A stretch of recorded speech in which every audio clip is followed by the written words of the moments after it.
Welcome back to Adventure Repeats. Glad to see you here. So today we're changing the fuel pump on this 2018 Polaris RZR. This is a turbo version, so it's a little bit different, but the process still applies for the non-turbo versions themselves.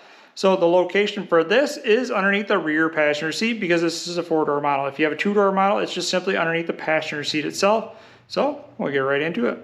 With the rear seat off, you can see right here, this cover needs to come out. It just simply is popped on right there. And then you've got the other cover right there that pulls off, and that comes out of the way, and this is the fuel pump itself. So being a turbo model, this has 2 fuel lines. Instead of just a normal pressure line, this also has a return line. So you have to make sure you get both. So there is a difference.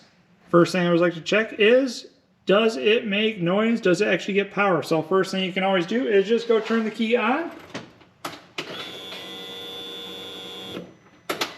So right there it tells me this fuel pump is getting power itself, and I know that it's got power, so if it doesn't have power then we'd have to go through and check to make sure it has voltage. So the way to check for voltage is pop this apart, and then we can probe one of the pins to make sure we got power and check for voltage. So if you're this far in testing, you want to check to make sure this pump is in there properly. So this pump has been on a couple times and it actually moves around here, so I know it's not been installed properly because this actually takes a special tool to get in and out properly because these do need to be torqued in. You can use a regular filter plier wrench to be able to get this out, but from here you want to pop the clips off because these weren't put on properly either, and take these out of the way, and then that will allow you to get the fuel lines off and work those off and get them both off, and then we can use the tool to get this lock ring out next. Now we do have a towel handy because there is going to be a little bit of fuel spillage right here. So we can get these on there and get this underneath. And then you can actually use this to... See, that was way too loose. I shouldn't have been doing it by hand. So if you're looking for this tool itself, I'll make sure to leave a link in the description as well so you can do it yourself and do it properly. But yeah, that's all there is to getting this fuel pump out. And we'll pull this out all the way. And then pull this pump out.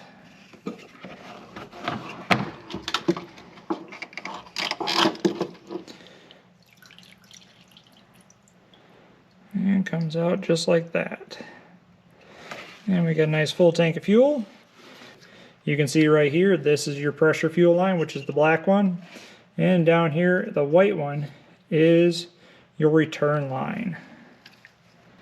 This new pump assembly has a nice tight arm right here, has a new float, has a new pump on it, has the same pigtail connector that you see, and it comes with a new cap lock ring and a new gasket, so you're not having to replace the old one or reuse the old one. So it's a full assembly, ready to go, ready to drop in, and that's what we want to do because we don't want to have to keep rebuilding things or put piecing stuff together. We just want to be done and move on it. I always like to put a new sending unit in just because you can always keep reusing. They eventually do fail.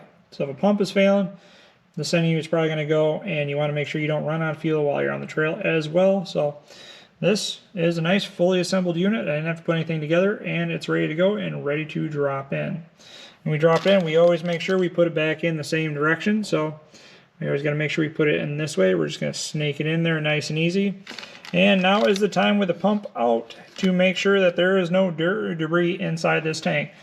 So this tank did have a lot of sand and debris in it, so I drained it all out, wiped it all down with my hand. So I didn't want to drop it from the bottom, but it's ready to go. We're going to put it back together. Alright, we got our new seal right here. Looks nice. It's the same on both sides. Snake it in here. Snake it up and around. Alright. That's up and in there, nice and easy. Make sure that this doesn't contact any wires, so that's all good to go. Make sure our wires are tucked in there. We don't want them to get pinched when we put it in.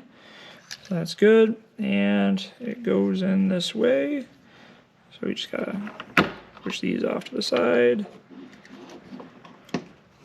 Get the float in. And once we get that there and started, make sure that seal is nice and clean. No dirt, debris, or anything else in between. And That's in there. And now we can snake this in. So we ideally want to make sure this is facing towards the 2 arrows that are in the front. To make sure everything is in the proper orientation. And then right the lock ring in here.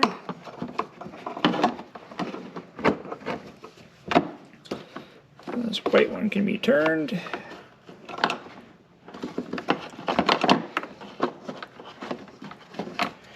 Make sure our gasket's in there. Yep, that's all good.